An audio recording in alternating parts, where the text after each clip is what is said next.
ایسی قرآن مجید کی چھوٹی سی صورت جسے صرف ایک بار پڑھنے سے صرف 1 گھنٹے میں ہر پریشانی ختم ہو جاتی ہے اور ہر دعا قبول ہو جاتی ہے۔ محترم ناظرین، کسی بھی نماز کے بعد ایک ایسی صورت آپ کو پڑھنی ہے جس کو پڑھنے سے آپ کی ہر پریشانی ختم ہو جائے گی اور ہر دعا قبول ہوگی۔ سینے کا راز پہلی بار بتا رہا ہوں۔ قرآن مجید کے اندر ایک صورت ہے، اس صورت سے اللہ پاک کو اتنی محبت ہے، یہ صورت اللہ کو اتنی عزیز ہے اور یہ صورت اللہ کو اتنی پیاری ہے۔ جو میرا بھائی بہن کسی بھی نماز کے بعد صرف اور صرف ایک مرتبہ اس صورت کو پڑھ کر اللہ سے ہاتھ اٹھا کر دعا مانگتا ہے، اس کی ہر دعا فوراً قبول ہو جاتی ہے۔ ناظرین، اگر آپ کو اس پوری دنیا کی سلطنت چاہیے، آج تک آپ کو جو نہیں ملا، آج اس صورت کو ایک مرتبہ کسی بھی نماز کے بعد پڑھ کر دیکھ لیں۔ اس صورت کو پڑھنے کے بعد آپ ہاتھ اٹھا کر جو بھی مانگیں گے آپ کے ہاتھ میں ہوگا۔ آپ کی دعا پہلے قبول ہو جائے گی اور دعا مانگنے کے فوراً بعد 1 سے 2 گھنٹے کے اندر اندر آپ اپنی آنکھوں سے دیکھیں گے معجزات۔ جو کچھ آپ نے اللہ سے مانگا ہے وہ انشاءاللہ آپ کو ضرور ملے گا۔ ناظرین، یہ اللہ کا کلام ہے۔ قرآن مجید اللہ کی ایسی کتاب ہے جس کو اللہ پاک نے دنیا کے شروع ہونے سے آج تک اور تا قیامت تک اس کی حفاظت خود کرنے کا عہد لیا ہے۔ یعنی جب سے یہ کائنات بنی ہے 4 کتابیں نازل ہوئی ہیں، تورات، زبور، انجیل اور قرآن مجید۔ باقی 3 کتابیں ہیں جن میں تبدیلیاں ہو چکی ہیں اور اب ان پر عمل کرنا ہمارے لیے خطرے سے خالی نہیں ہے، لیکن واحد قرآن مجید ایک ایسی کتاب ہے جس کی حفاظت کا ذمہ اللہ نے لے رکھا ہے۔ میرا اللہ قرآن مجید میں فرماتا ہے، میں جسے چاہوں بیٹے عطا کروں اور جسے چاہوں بیٹیاں عطا کروں، جسے چاہوں دونوں ہی عطا کر دوں، جسے چاہوں کچھ بھی نہ عطا کروں، جسے چاہوں عزت دوں، جسے چاہوں ذلیل کر دوں، جس کو چاہوں رزق کے دروازے کھول دوں، جس کا چاہوں رزق تنگ کر دوں۔ ناظرین، یہ میرے اللہ نے خود ان آیتوں میں بتا دیا ہے۔ ہمیں قرآن مجید کی ایک ایک آیت جو زبر زیر پیش ہے وہ حق ہے، سچ ہے، اور اس قرآن مجید میں اتنی برکت ہے، اتنی طاقت ہے کہ ایک مرتبہ اگر اس قرآن کو جو شخص اپنے سینے سے لگا لیتا ہے تو پھر اس دنیا کی کوئی چیز ایسی نہیں جو اسے حاصل نہ ہو، دنیا کی تمام پریشانیاں ختم ہو جائیں گی۔ ناظرین، آج قرآن مجید کی ایک مختصر سی صورت کا وظیفہ آپ کی خدمت میں لے کر حاضر ہوا ہوں۔ اس صورت کی برکت یہ ہے کہ اگر آپ کو دولت کی ضرورت ہے، پیسوں کی شدید ضرورت ہے، کسی کو ذاتی گھر کی شدید ضرورت ہے، کیونکہ ذاتی گھر ایک اہم ترین ضرورت ہے، اور آج کے اس دور میں، آج کے اس مادی دور میں یہ سمجھتا ہوں کہ خوش نصیب لوگ ہیں کہ جن کا ذاتی گھر ہے۔ تو جن کا ذاتی گھر نہیں ہے، آج اس عمل کو کر کے ایک مرتبہ ہاتھ اٹھا کر اللہ سے مانگ لو، آپ کو 1 مہینے کے اندر اندر انشاءاللہ اپنا ذاتی گھر مل جائے گا، کیونکہ کرائے کے گھر میں رہنا بھی ایک بہت ہی بڑی پریشانی ہے۔ ہر گھڑی دل میں خوف رہتا ہے کہ اب مالک مکان کا فون آئے گا اور کہے گا کہ اپنا سامان نکال دو اور ہم خود اس گھر میں شفٹ ہو رہے ہیں، یا پھر بعض اوقات ایسا بھی ہوتا ہے کہ مالک مکان کو آپ کی کوئی حرکت پسند نہیں آتی اور اپنا اس کا جو دل ہے اس کی تسلی کے لیے آپ کو اپنے گھر سے نکال دیتا ہے۔ ہر سال یہ فکر ستاتی ہے کہ اگلے سال کہاں منتقل ہوں گے، اور گھر کی منتقلی بھی ایک بہت بڑی مصیبت ہے۔ ناظرین، اس کے علاوہ اگر آپ بیمار ہیں، آپ اپنا علاج کروانا چاہتے ہیں، اچھے ڈاکٹر کو اپنا چیک اپ کروانا چاہتے ہیں، اس عمل کو کرنے کے بعد اللہ پاک آپ کے رزق کو وسیع اور کشادہ فرما دے گا۔ آپ کو اتنی دولت ملے گی کہ آپ اس دنیا کے مہنگے ترین اسپتال میں اپنا علاج کروا سکیں گے، آپ اچھا اور معیاری کھانا کھا سکیں گے، اچھے گھر میں رہ سکیں گے، اچھا لباس پہن سکیں گے، اور آپ کی ایک ذاتی شاندار سواری ہوگی، آپ کو ایک اچھی گاڑی ملے گی۔ کاروبار میں اتنی برکت ہوگی کہ آپ دن دگنی رات چگنی ترقی کریں گے۔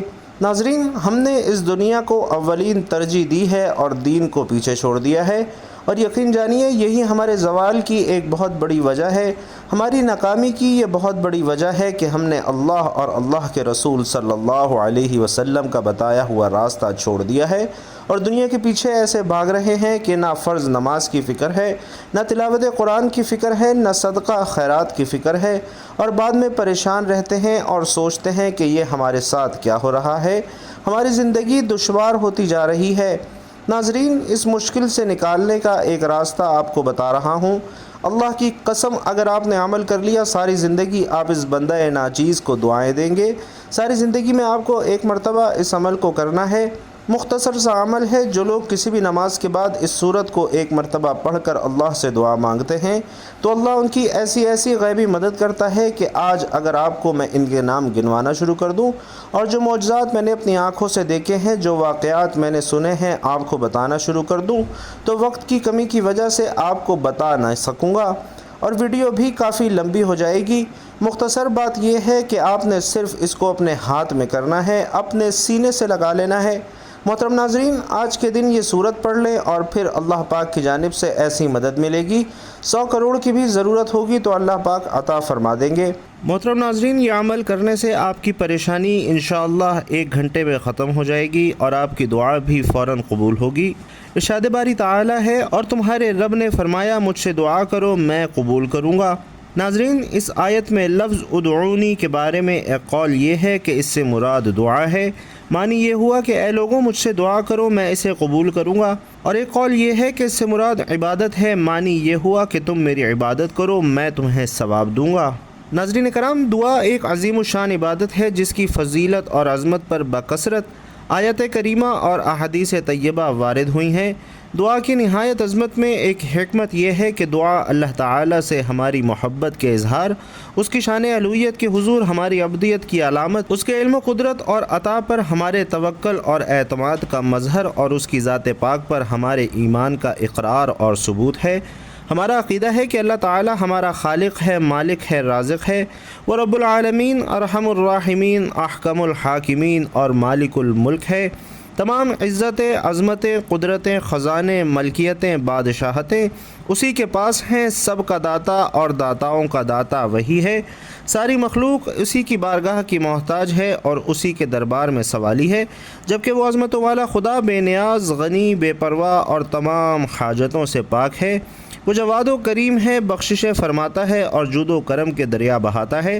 ایک ایک فرد مخلوق کو اربوں خزانے عطا کر دے تب بھی اس کے خزانوں میں سوئی کی نوک کے برابر کمی نہ ہوگی، اور کسی کو کچھ عطا نہ کرے تو کوئی اس سے چھین نہیں سکتا۔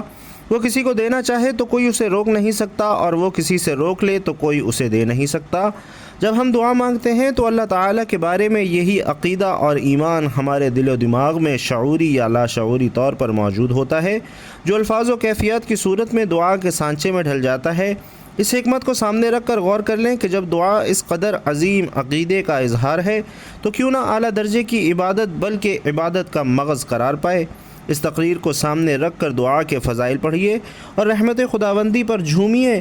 چنانچہ دعا کے فضائل کے متعلق چند احادیث کریمہ ملاحظہ فرمائیے۔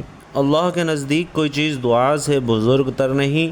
دعا مصیبت اور بلا کو اترنے نہیں دیتی۔ دعا مسلمانوں کا ہتھیار، دین کا ستور اور آسمان اور زمین کا نور ہے۔ دعا کرنے سے گناہ معاف ہوتے ہیں۔ دعا عبادت کا مغز ہے۔ اللہ تعالیٰ دعا کرنے والے کے ساتھ ہوتا ہے۔ جو بلا اتر چکی اور جو نہیں اتری دعا ان سے نفع دیتی ہے۔ دعا رحمت کی چابی ہے۔ دعا قضا کو ٹال دیتی ہے۔ دعا بلا کو ٹال دیتی ہے۔ جسے دعا کرنے کی توفیق دی گئی اس کے لیے رحمت کے دروازے کھول دیے گئے۔ مفسرین نے دعا قبول ہونے کی چند شرائط اور آداب ذکر فرمائے ہیں، اور ان کا خلاصہ یہ ہے کہ دعا مانگنے میں اخلاص ہو، دعا مانگتے وقت دل دعا کے علاوہ کسی اور چیز کی طرف مشغول نہ ہو، ناجائز اور گناہ کی دعا نہ مانگی جائے، دعا مانگنے والا اللہ تعالیٰ کی رحمت پر یقین رکھتا ہو۔ اگر دعا کی قبولیت ظاہر نہ ہو تو وہ شکایت نہ کرے کہ میں نے دعا مانگی لیکن وہ قبول نہ ہوئی۔ ناظرین، جب ان شرطوں کو پورا کرتے ہوئے دعا کی جاتی ہے تو وہ قبول ہوتی ہے، لیکن یہ ذہن میں رکھیے کہ قبولیت دعا کا اصل معنی ہے کہ بندے کی پکار پر اللہ تعالیٰ کا اسے لبیک یا عبدی فرمانا۔ یہ ضروری نہیں کہ جو مانگا جائے وہ مل جائے، بلکہ مانگنے پر کچھ ملنے کا ظہور دوسری صورتوں میں بھی ہو سکتا ہے۔ مثلا اس دعا کے مطابق گناہ معاف کر دیے جائیں، یا آخرت میں اس کے لیے ثواب ذخیرہ کر دیا جائے، یا اصل مانگی ہوئی شے کی جگہ اس سے بہتر چیز عطا کر دی جائے، یا اس دعا میں مانگی ہوئی چیز بندے کی زیادہ ضرورت کے وقت تک مؤخر کر دی جائے۔ دعا مانگ کر نتیجہ اللہ تعالیٰ کے ذمہ کرم پر چھوڑ دینا چاہیے کہ رحمان و رحیم خدا ہمارے ساتھ وہی معاملہ فرمائے جو ہمارے حق میں بہتر ہو۔ قضاء الہی پر راضی رہنا بہت اعلیٰ مرتبہ ہے، اور حقیقت میں ہمارے لیے یہی مفید تر ہے، کیونکہ ہمارا علم ناقص ہے جبکہ خدا کا علم لا متناہی اور محیط ہے۔ بارہا ہم اپنی کم علمی سے کوئی چیز مانگتے ہیں، لیکن اللہ تعالیٰ اپنی مہربانی سے ہمیں منہ مانگی چیز نہیں دیتا، کیونکہ وہ چیز ہمارے نقصان دہ ہوتی ہے۔ مثلاً بندہ مال و دولت کی دعا کرتا ہے، لیکن وہ اس کے ایمان کے لیے خطرناک ہو سکتی ہے، یا آدمی تندرستی اور عافیت کا سوال کرتا ہے، لیکن علم الہی میں دنیا کی تندرستی آخرت کے نقصان کا باعث ہوتی ہے، تو یقیناً ایسی دعا قبول نہ کرنا بندے کے لیے زیادہ اچھا ہے۔ نبی کریم صلی اللہ علیہ وسلم کی دعائیں بہت جامع ہوا کرتی تھیں، ان میں سے کچھ دعائیں اپنے لیے منتخب کر لیں تو بہت عمدہ ہے۔ ایک جامع دعا یہ بھی ہو سکتی ہے کہ اے اللہ مجھے ایمان و تقوی، صحت و عافیت، خوشیوں اور خوشحالی والی لمبی زندگی عطا فرما، جان مال عزت اور اہل خانہ کے حوالے سے برے وقت اور آزمائش سے محفوظ فرما، عافیت کے ساتھ ایمان پر خاتمہ، نظام آسانی، قبر و جہنم کے عذاب سے حفاظت، محشر کی گھبراہٹ سے امن اور جنت الفردوس میں بے حساب داخلہ عطا فرما۔ یہ سب دعائیں میرے ماں باپ، بیوی بچوں اور بہن بھائیوں کے حق میں بھی قبول فرما، آمین یا رب العالمین۔ تو محترم ناظرین، دولت کی کمی کے لیے، رزق کے مسائل کے لیے آج کے دن کا ایک بہت ہی خاص وظیفہ آپ کو بتانے لگا ہوں۔ میری وہ مائیں اس وظیفے کو کر سکتی ہیں جو چاہتی ہیں کہ ان کے بیٹوں کا رزق وسیع ہو جائے۔ وہ بیویاں اپنے شوہروں کے لیے یہ عمل کر سکتی ہیں جو چاہتی ہیں کہ ان کے شوہر کے کاروبار میں ترقی ہو، ان کا رزق کھل جائے، گھر میں خیر و برکت ہو، گھر میں پیسہ آنا شروع ہو جائے۔ تو بالکل آسان سا وظیفہ ہے۔ اس وظیفے کو کرنے سے ایسے معجزات ہوتے ہیں کہ یہ وظیفہ پڑھنے والا کبھی خالی نہیں رہتا، اس کی جیب اللہ تعالیٰ دولت سے بھر دیتے ہیں۔ بس آپ کو اللہ پاک کی ذات پر پورا یقین رکھتے ہوئے یہ وظیفہ کرنا ہے۔ اس سے پہلے میرے اللہ پاک کا ایک حکم ہے، وہ سن لیجئے۔ اللہ رب العزت فرماتے ہیں کہ میں خود بھی، میرے فرشتے بھی میرے نبی کریم صلی اللہ علیہ وسلم پر درود پاک پڑھتے ہیں، تو اے ایمان والو تم بھی میرے نبی پر درود پاک پڑھو۔ تو ناظرین، یہ کن کے لیے حکم ہے؟ یہ ایمان والوں کے لیے حکم ہے، مسلمان کے لیے کوئی نہیں۔ جو ایمان والے ہیں یہ ان کے لیے حکم ہے، کوئی بھی ایسی عبادت، حالانکہ دیکھیے نماز فرض ہے، جس کی نماز مکمل نہیں وہ کبھی بھی مسلمان نہیں ہو سکتا۔ اور حدیث میں آتا ہے کہ ایک مومن میں اور کافر میں جو فرق ہے وہ نماز کا ہے۔ تو اللہ پاک نے یہ نہیں کہا کہ میں بھی نماز پڑھتا ہوں اس لیے تم بھی پڑھو۔ تو ناظرین، یہ کتنا بڑا حکم اللہ پاک نے ہمیں دیا ہے کہ میں بھی نبی پر درود بھیجتا ہوں، میرے ملائکہ بھی بھیجتے ہیں، تو اے ایمان والو تم بھی میرے نبی پر درود پاک بھیجا کرو۔ اس کی ایسی برکات ہیں کہ حدیث شریف کا مفہوم ہے، جو بندہ ایک بار درود پاک پڑھتا ہے اس کے اوپر اللہ پاک 10 رحمتیں نازل فرماتا ہے، اس کے نامہ اعمال میں 10 نیکیاں لکھ دی جاتی ہیں اور اس کے 10 گناہ معاف ہو جاتے ہیں۔ تو محترم ناظرین، اللہ کی ایک رحمت پوری کائنات کے لیے کافی ہے، اور جس بندے پر سوچئے 10 رحمتیں ہوں تو اسے کیسا اجر ملے گا، اس کے کیسے کام سنور جائیں گے۔ اور ویسے بھی جب بھی آپ دعا کرتے ہیں تو جس دعا میں، جس وظیفے میں درود پاک پڑھا جاتا ہے وہ قبولیت کے مقام تک پہنچ جاتی ہے۔ درود پاک کے بغیر آپ دعا کریں گے تو وہ قبولیت تک نہیں پہنچے گی، جس میں آپ درود شریف پڑھیں گے وہ ڈائریکٹ قبولیت تک پہنچتی ہے۔ تو درود شریف کی ایسی برکات ہیں کہ کوئی بھی عبادت آپ کرتے ہیں، آپ نماز پڑھتے ہیں، زکوٰۃ دیتے ہیں، حج کرتے ہیں، کوئی پتہ نہیں کہ وہ قبول ہوئی ہے یا نہیں ہوئی، لیکن درود شریف واحد عبادت ہے جو ہر حال میں قبول ہوتی ہے۔ آپ جس حال میں بھی درود پاک پڑھیں گے، آپ باوضو پڑھ لیں پھر بھی قبول ہے، آپ وضو کے بغیر پڑھیں پھر بھی قبول ہے۔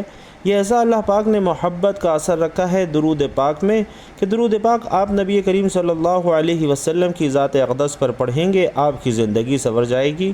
تو برکت کے لیے ایک دفعہ میرے ساتھ بھی مل کر پڑھ لیجئے، اللہم صلی علی محمد وعلی آل محمد کما صلیت علی ابراہیم وعلی آل ابراہیم انک حمید مجید، اللہم بارک علی محمد وعلی آل محمد کما بارکت علی ابراہیم وعلی آل ابراہیم انک حمید مجید۔ بھائیوں اور بہنوں، آپ کوئی سا بھی درود پاک پڑھ سکتے ہیں، چھوٹے سے چھوٹا درود صلی اللہ علیہ وسلم پڑھ لیں یا صلی اللہ علی محمد پڑھ لیں۔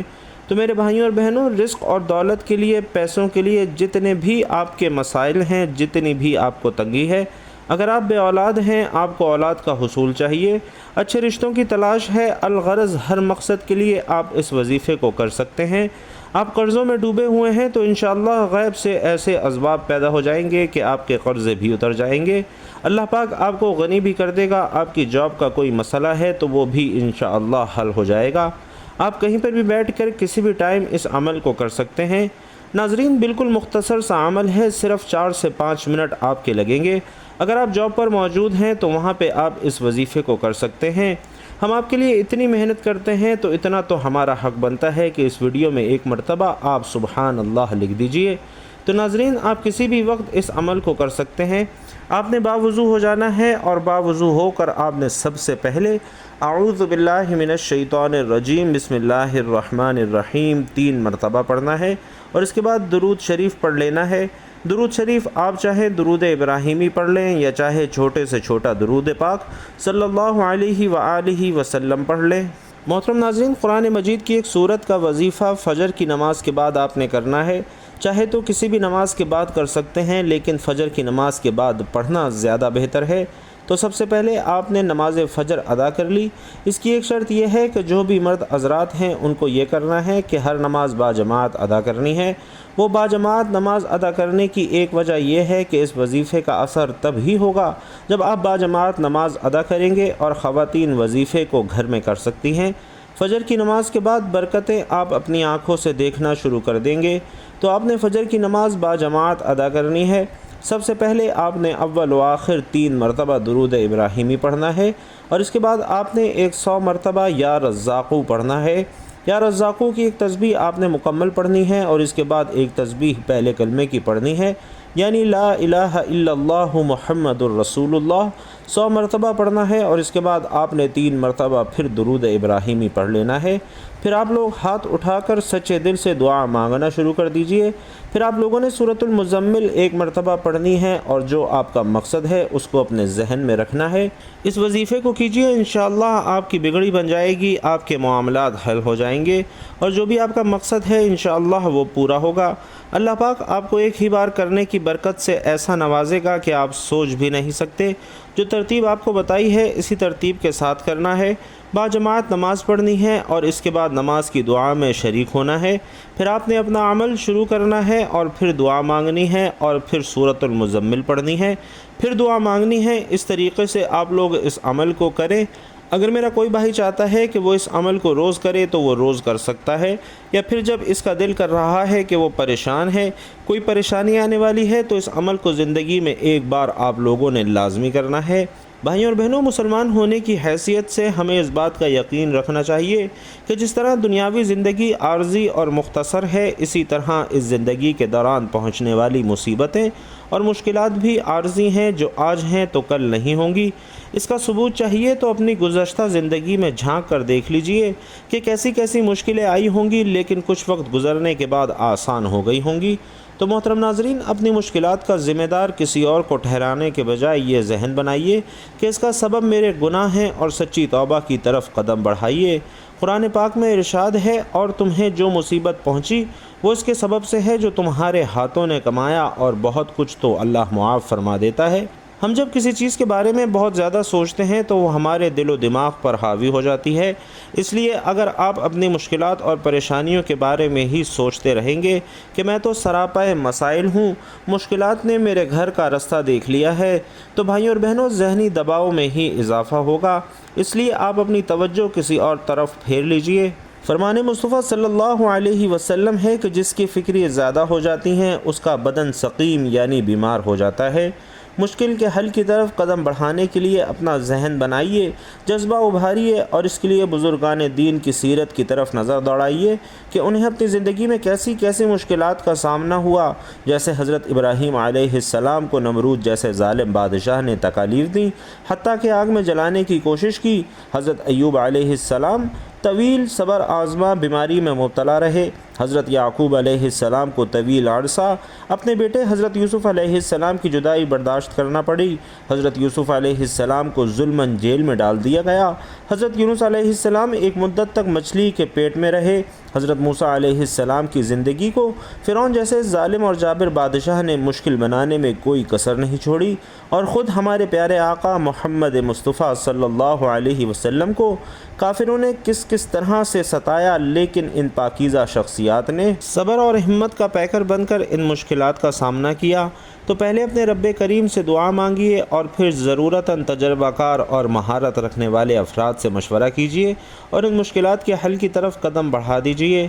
اللہ تعالی ہمیں دنیا اور آخرت دونوں جہانوں کی مشکلات سے عافیت عطا فرمائے۔ ہم سب کو نیکی کی بات سننے، سمجھنے اور اس پر عمل کرنے کی طاقت اور توفیق مرحمت فرمائے۔ میرا سنانا اور آپ کا سننا اپنی بارگاہ میں قبول و منظور فرمائے، آمین یا رب العالمین۔ بھائیوں اور بہنوں، آخر میں آپ سے گزارش ہے کہ کمنٹ باکس میں ایک مرتبہ اللہ تعالیٰ کے 99 ناموں میں سے کوئی بھی ایک نام کمنٹ باکس میں ہدیۃً تحفۃً ضرور لکھ دیجئے گا۔ اللہ تعالیٰ آپ سب کا حامی و ناصر ہو، آمین یا رب العالمین۔